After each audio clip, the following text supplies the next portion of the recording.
However, I simply took a chance. He was sleeping when I said, "The way out is through the door." The lights went down, the crowd roared, and suddenly there were heels sharp and purposeful, like war drums striking polished wood.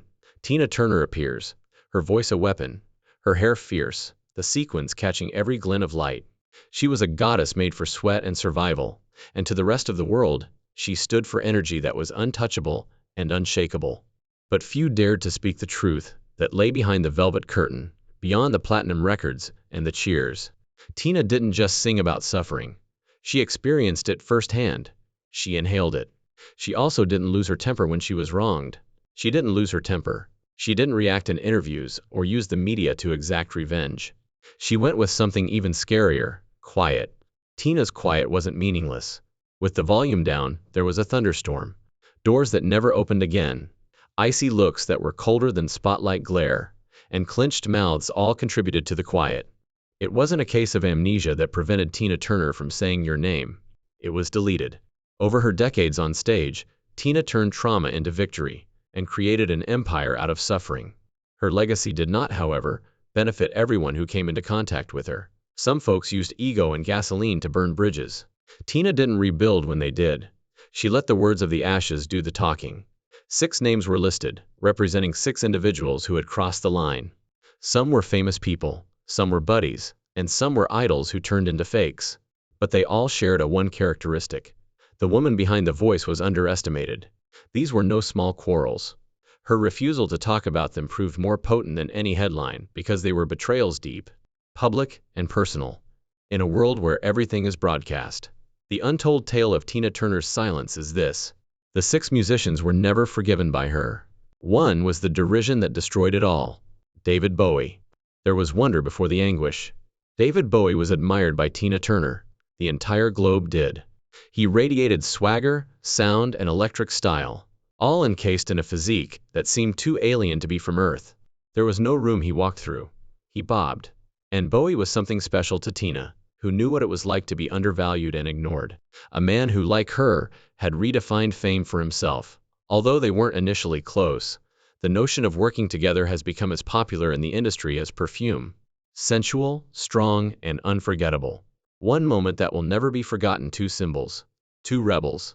It was a fantasy of the producers. It was a fan demand. And until that fantasy was dashed one night, Tina was honest, curious, and polite.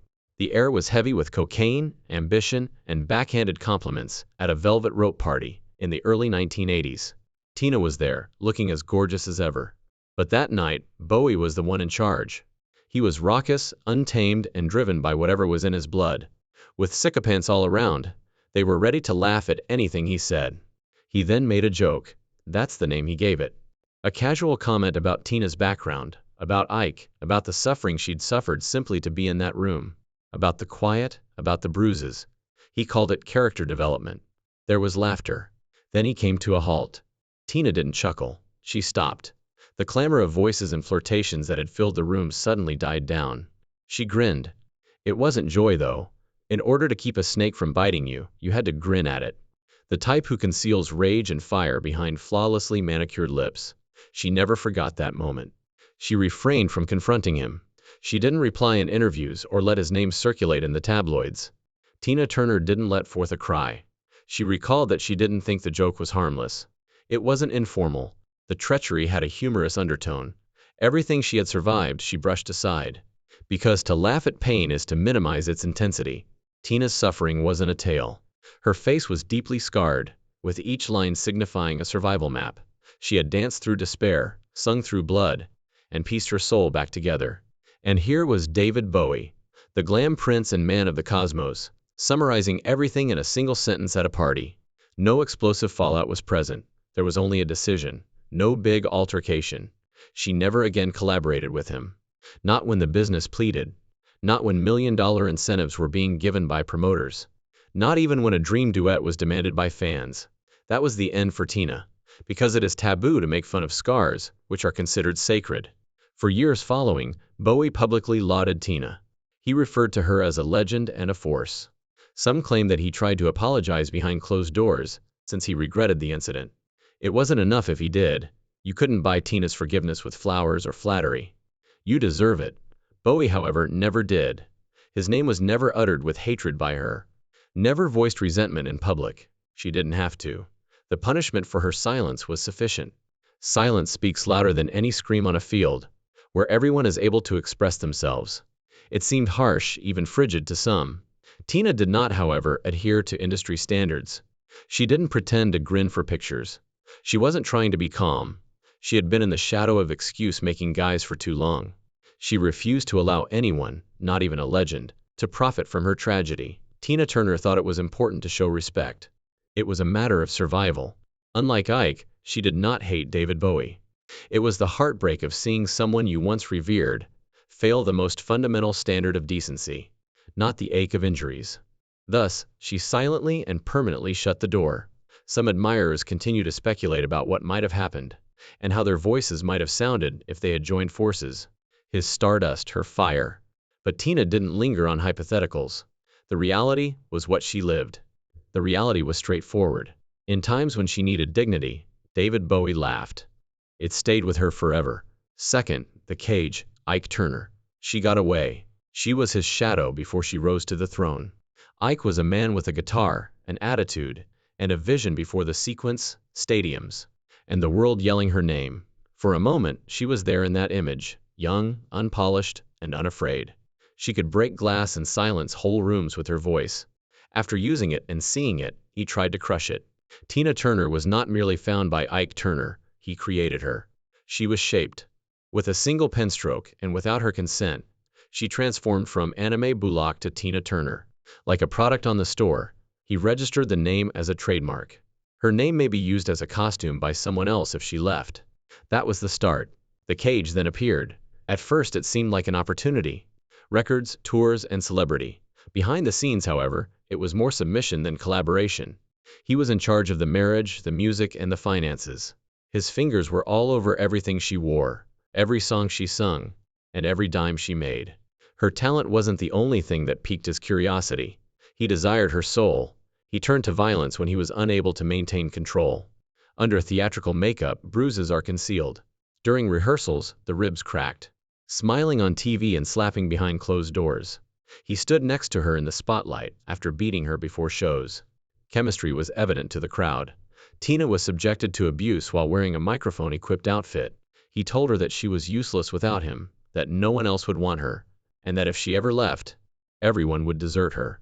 And she did believe it for a time, because they eventually start to feel like home when incarcerated. However, Tina Turner was never intended to be confined. She cracked, and she ran away as she broke. With just 36 cents and a gas station credit card in her pocket, she fled a Dallas hotel room in 1976. Barefoot, bleeding, and bruised. Just a prayer, no entourage, no plan. She evaded legal action, hid in an inexpensive motel, reconstructed her reputation, and fed herself from vending machines. She was questioned by the industry, dismissed by executives, and disregarded by radio. But she persisted. She laboriously reconstructed her voice. Not Ike's voice, the one fashioned in strength and stillness, the one born of fire. She sung in chicken wire clubs and nightclubs in Vegas. She exploded with private dancers. And what love had to do with it, just when everyone thought she was going to vanish. They claimed that a worldwide comeback was impossible. It was not her intention to disprove him. She did it to demonstrate her self-correctness. She remained silent about Ike even when the world pleaded with her to do so years later. She discovered something deeper. Not because she was terrified. Not all names are deserving of resurrection. She didn't bring him up for over 10 years. When she did, it wasn't out of anger. It was accurate. Her truth was a scalpel, not a weapon. It cut deep. She shared the story to regain her sovereignty and recapture the years he stole. Not to win sympathy, but to stand in front of the world and say, "This happened, and I'm still here." In 2007, Ike passed away. Tina didn't go to his burial. No farewell or homage is given. It's just distance, because forgiveness and flowers aren't always necessary for closure. Silence is sometimes a part of it. Moreover, Tina Turner's quiet was more powerful than any eulogy. He was often portrayed by the world as a musical genius, who had lost his way in an attempt to humanize him. Tina, however, did not flinch. Since she had lived through that past, she did not change anything to protect his memory. Its scars are weathered, For the sake of public comfort, she likewise refused to bundle suffering. Ike Turner was more than simply the man Tina had loved in the past. The cage she escaped from was him. After that, every stride she made while wearing thunderclap heels on stage was a step closer to him. Get away from the delusion that she was incomplete without him, and from the dread. The opposite was true of her. She wasn't sufficient. She could not be stopped. 3. The competing queen is Aretha Franklin. The mood shifts when two queens enter the same space. In their own right, Tina Turner and Aretha Franklin were royalty. Two women who lived soul, not just sang it. The cloth from which they were cut was different. They made their own. Gospel thunder was Aretha Franklin. Tina had an intense passion for rock and roll. Behind the curtain, a silent storm that would never be calmed raged as the world worshipped them both. Hatred was not the starting point. It started with heat, the kind of tension that develops when two titans of power appear on the same stage, and with the same stakes in the same decade. The same award shows were scheduled for them. Our tables were the same. Despite not sharing the same space, they had the same headlines. They didn't talk much, but they were constantly monitoring the situation. The rumors started early, muttering amongst the producers. Backstage, cold glances. The fuse was lit by a single quote. She lets out a scream. I sing. Behind the scenes, Aretha supposedly told someone, no microphones, no cameras are present. It has just enough volume to move. Tina heard it. It stayed with her forever. Both women were seen by the public as wearing armor made of grace. Insiders, however, had a different perspective.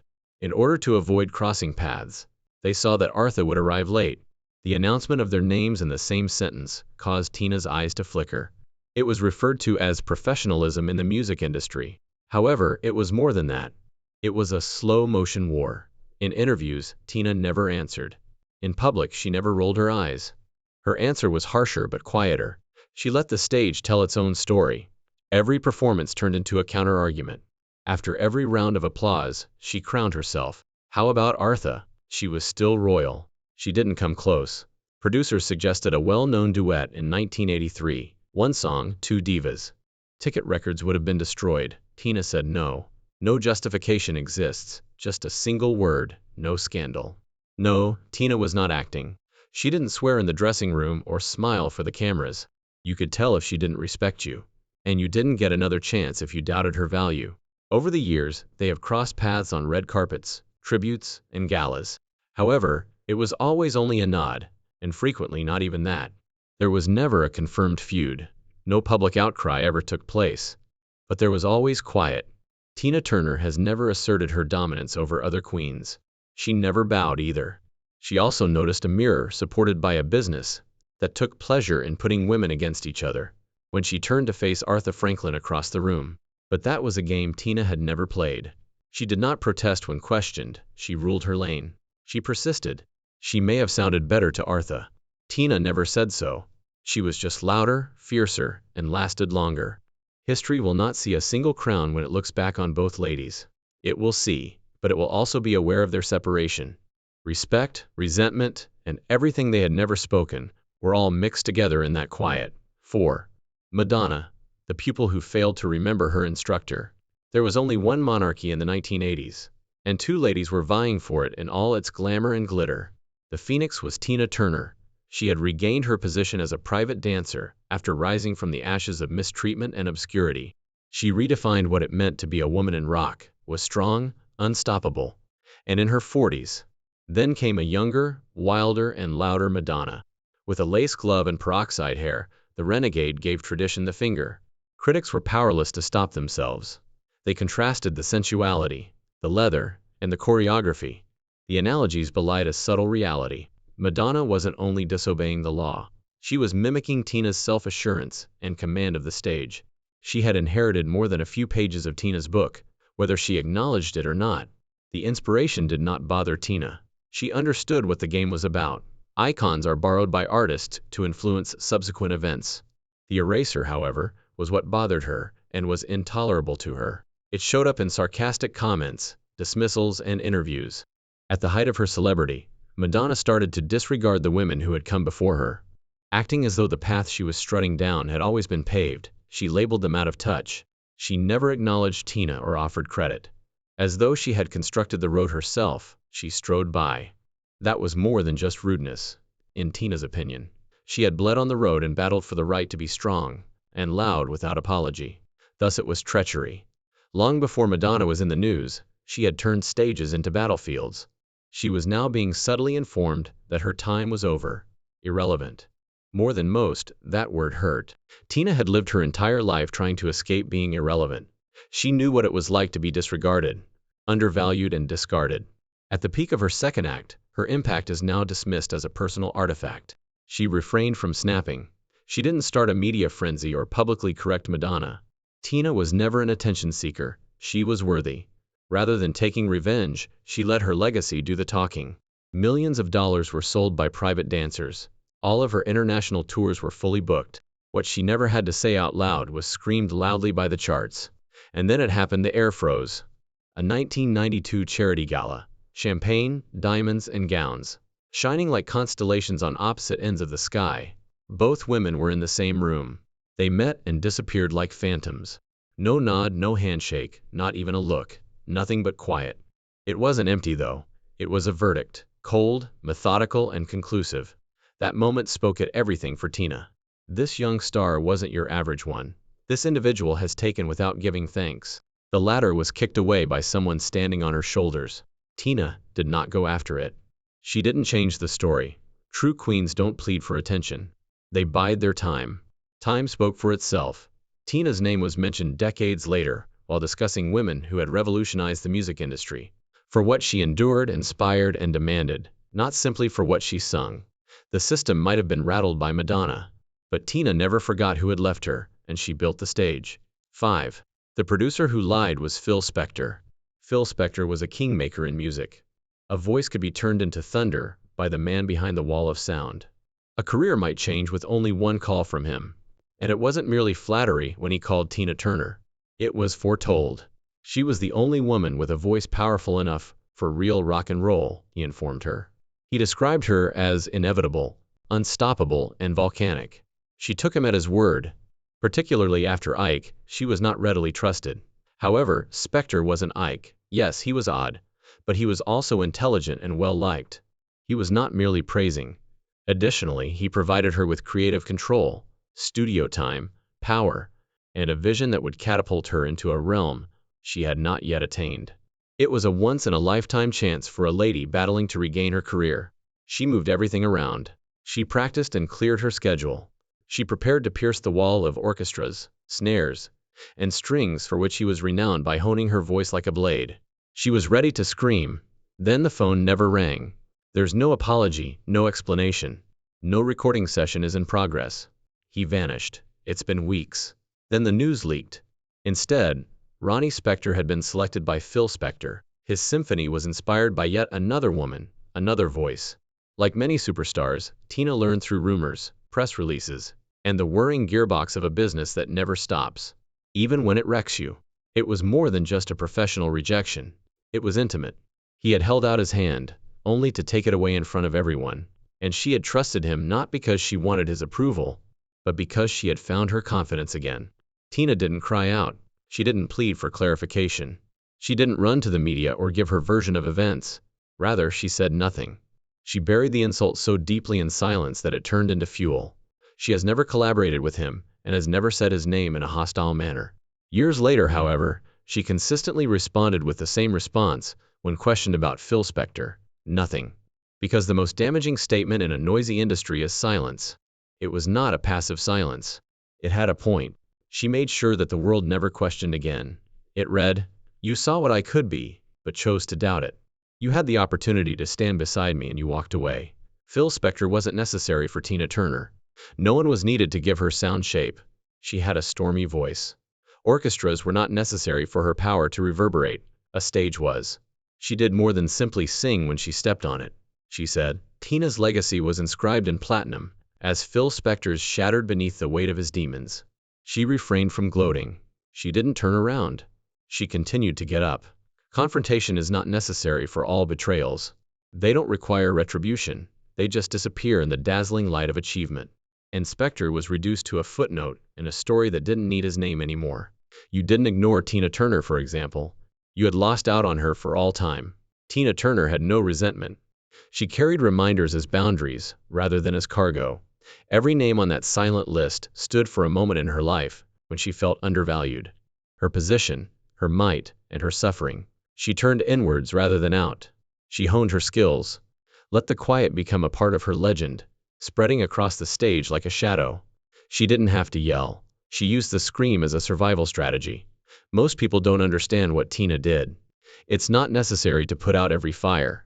There's a reason why some burn: to keep the cold out, to light the path ahead, and occasionally to prevent the match lighter from approaching too closely again. Regarding her scars, David Bowie made a joke. She received the most profound ones from Ike Turner. Aretha refused to show mercy. Madonna refused to give credit. After giving her hope, Phil Spector disappeared. Instead of giving her chemistry, Elton John gave her pandemonium. They all tried to darken her in different ways, and she got brighter every time. That was Tina Turner's unique quality. She did more than simply endure the agony. She was very good at it. Put treachery into practice. Created a career out of resiliency rather than retaliation, and woven quiet into sequins. These 6 names ultimately stood for more than just the people she hated. They were sparks. Each one aimed to weaken her spirit by striking at it. Tina did not, however, burn out. She caught fire. The world couldn't quit gaping at her once she did. Through their shadows, she danced. Over their quiet, she sung. They didn't have to apologize to her. She had something superior. The final word was hers. It was sung with fire by her.